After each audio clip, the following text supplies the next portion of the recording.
વડોદરાથી સમાચાર ચંદન ચોર ટોળકીનો આતંક યથાવત છે। ચંદન ચોરોને નાથવામાં પોલીસ નિષ્ફળ રહી છે।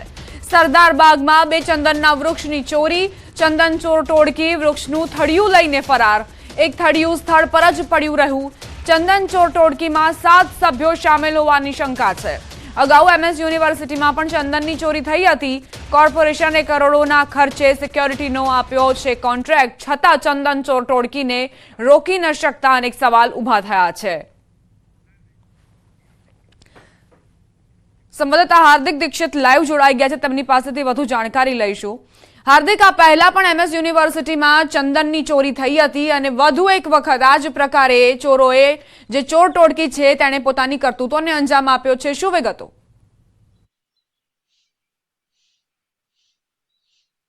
બિલકુલ થી જો વડોદરા શહેરની વાત કરીએ તો અહીંના સત્તાધીશો હોય કે પછી સુરક્ષા કર્મીઓ આ ચંદન ચોર સામે તમામ લોકો માયકાંગલા સાબિત થઈ રહ્યા છે। એક જ અઠવાડિયામાં લગભગ ત્રીજી કે ચોથી ઘટના છે કે જે ચંદન ચોર છે તે ત્રાટક્યા હોય અને આ રીતે ચોરીને અંજામ આપ્યો હોય।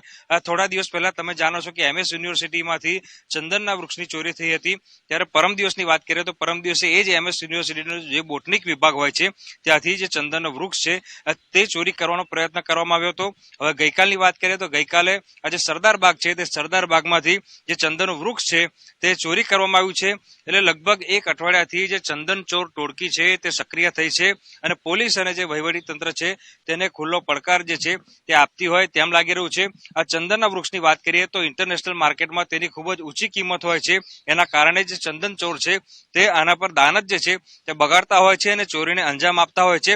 અત્યારે આપણે એ સ્થળ પર ઉભા છે કે જ્યાં સરદારબાગ આવેલું છે અને ચંદનના વૃક્ષની ચોરી થઈ છે। તમે જોઈ શકો છો કે આખે આખું જે થડિયું છે તે જ કાપીને ચંદન ચોર જે છે તે ચંદનનું આખું વૃક્ષ જે છે તે લઈ ગયા છે। બીજી વાત કરીએ તો આ ઘટના બની એના 24 કલાક પણ હજી વીત્યા નથી, પરંતુ અહીંયા સુરક્ષાની કેવી વ્યવસ્થા છે, આ ચંદનને સાચવવા માટે કોણ છે એ તમને બતાવવાનો પ્રયત્ન કરીશું। તમે જોઈ રહ્યા છો એક સફાઈ કર્મી છે, તેઓ પોતાનું કામ કરી રહ્યા છે, પરંતુ જે સુરક્ષા જવાન હોવા જોઈએ આ ચંદનના વૃક્ષને સાચવવા માટે તે સુરક્ષા જવાન નથી। એટલે ચોરી થતા પહેલા અને ચોરી થઈ ગયા બાદ પણ જે વડોદરાનું વહીવટી તંત્ર છે હજી જાગ્યું નથી। એટલે ચંદન ચોરો માટે આ વહીવટી તંત્રના પાપે ચોરી કરવા માટેનું આ મોકળું મેદાન હોય તેમ લાગી રહ્યું છે। હાર્દિક, અહીં સવાલ એ પણ થાય છે કે જો ચંદનની સુરક્ષા કરવી હશે તો તેની ઉપર લોખંડની જાળી મૂકીને ચંદનની સુરક્ષા તો થશે નહીં। તેની માટે પૂરતું સંખ્યાબળ હોવું જોઈએ સિક્યોરિટી ગાર્ડ્સનું પણ, કારણ કે આ પહેલા તો સિક્યોરિટી ગાર્ડને માર મારીને પણ ચંદનની ચોરીને અંજામ અપાયો હતો।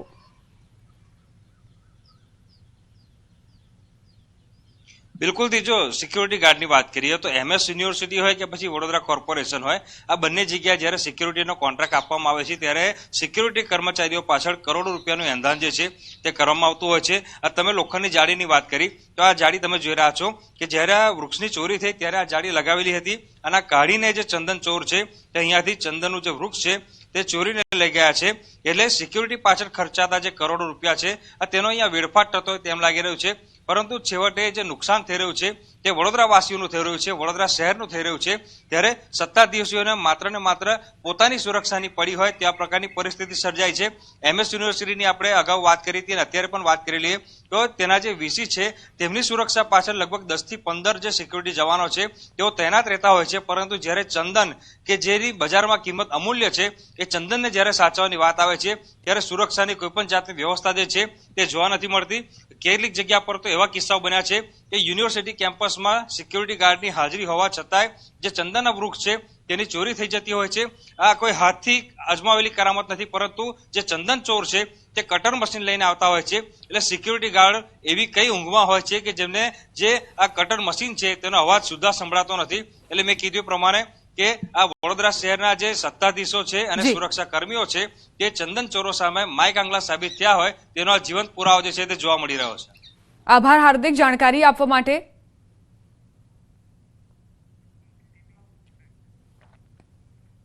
સમાચાર અમદાવાદથી ભુવાલડીમાં જમીન કબજો લેવા જતા જ હુમલો, ગામના અસામાજિક તત્વોના આતંક સામે આવ્યો। ખાનગી ગાડીઓમાં પણ કરવામાં આવી તોડફોડ, હાથમાં ઘાતક તલવારો લઈને હુમલો કરાયો। કોર્ટના હુકમ બાદ જમીન પર કબજો લેવા પહોંચ્યો હતો જમીનદાર। કોર્ટ કમિશન અને નોટિસ બજાવણી કરવા જતા હુમલો કરાયો। સમગ્ર મામલો નિકોલ પોલીસ સ્ટેશન પહોંચ્યો છે।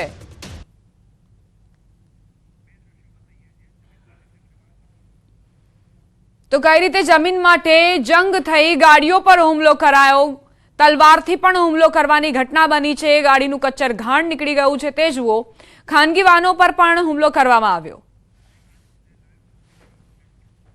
સંવાદદાતા સંજય લાઈવ જોડાઈ ગયા છે। સંજય, કેવા પ્રકારની જાણકારી તમને પ્રાપ્ત થઈ છે, શું ઘટનાક્રમ હતો?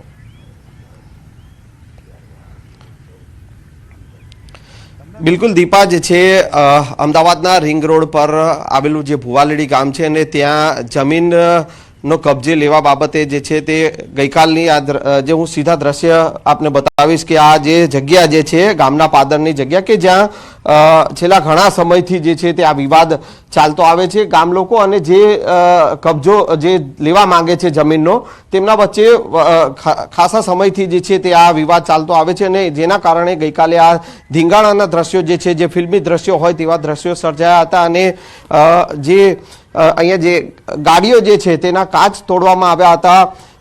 અસંખ્ય જે ગાડીઓ જે છે તે ગાડીઓના કાચ તોડવામાં આવ્યા હતા અને જે સમગ્ર મામલે જે છે તે વિડીયો જે છે તે પણ વાયરલ થયા હતા। ગાડીઓના કાચ તોડ્યા હોય કે પથ્થરમારો જે કરવામાં આવ્યો હોય, તલવાર લઈને જે હુમલો કરવાની વાત હોય, તે તમામ જે વિડીયો જે છે તે વાયરલ પણ થયા છે અને તેને લઈને પોલીસ જે છે તે સમગ્ર મામલે હવે નિકોલ પોલીસ છે આ સમગ્ર મામલે તપાસ કરી રહી છે।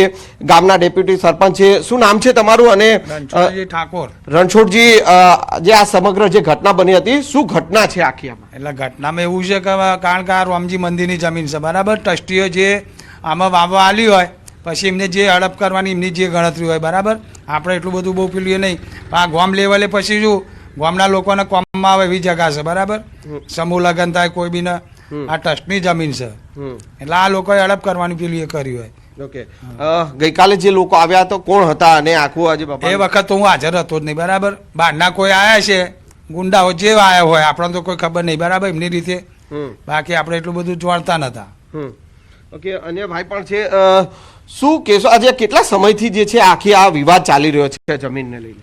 આ જમીનનો વિવાદ તો લગભગ છેલ્લા 2-3 વર્ષથી ચાલી રહ્યો છે। આના પહેલાં પણ અમે ચેરિટી કમિશનરને જાણ કરી હતી, ત્યાં પણ અમે આવેદનપત્ર આપ્યું હતું, લખ્યું હતું એમને। સંજય, આભાર તમારો, આગળ પણ અપડેટ્સ લેતા રહીશું। રાઇઝિંગ ગુજરાતમાં સીએમના વિપક્ષ પર પ્રહાર, વિપક્ષ બંધારણ કરતું હતું, કાલે વિપક્ષને ખબર પડી કે આ મુદ્દો ક્યાં ઉપાડ્યો, બંધારણને લઈ લોકોને ગુમરાહ કર્યા, વિપક્ષે બંધારણનો દુરુપયોગ કર્યો।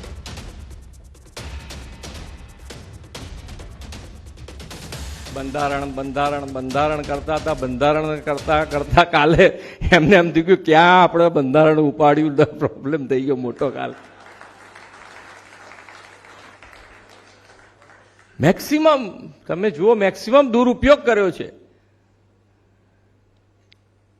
અને છતાંય તમારે એકદમ ગુમરાહ કરવા, એકદમ ગુમરાહ કરાવી નાખ્યા। આપણને એમ લાગે ખરેખર, અને પેલું કહેવત છે ને કે સાચાને શું કહેવત છે, સાચાને આમ વાર લાગે ફરતા, ખોટું તમારે 1 સેકન્ડમાં ફરીને પાછું આવી જાય। આ સાથે જ બુલેટિનમાં અત્યારે બસ આટલું જ। વધુ અપડેટ્સ માટે આપ જોતા રહો News 18 ગુજરાતી।